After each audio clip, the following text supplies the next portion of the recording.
Ilang linggo na lamang at magbubukas na ang NCAA Season 100.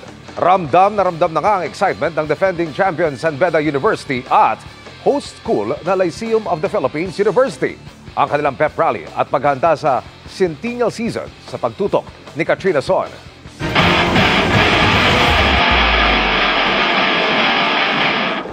Nagsimula na ang pep rally ng NCAA member schools para sa nalalapit na ika-100 season ang San Beda University. Igniting the spirit of champions ang kanilang tema. Nakasado na ang plano para depensahan ang kampyonato.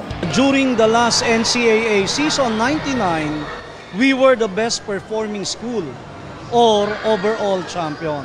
So definitely all the other teams prepared against San Beda.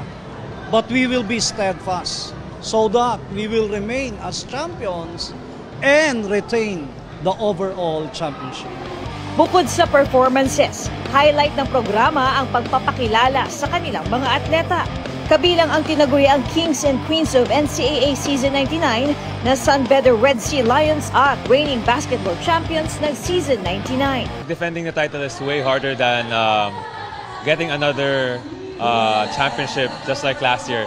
So I think it will be pretty tough this coming season. Ang host school naman ng NCAA Season 100 na Lyceum of the Philippines University. Nagdaos na rin ng kanilang pep rally. Malaki raw ang ginagawang paghahanda di lang ng kanilang mga atleta, kundi maging ng kanilang universidad bilang host ngayong taon. We are all out because not only this season is special, but it is a centennial season of NCAA, and at the same time, we're hosting it, so talagang all out kami talaga. May performances and production numbers na inihanda ang mga student-athlete, gaya ng kanilang basketball team na LPU Pirates, volleyball team na LPU Lady Pirates, LPU Pirates Pep Squad. Ang kanilang basketball team, handang-handa na raw para sa nalalapit na NCAA Season 100.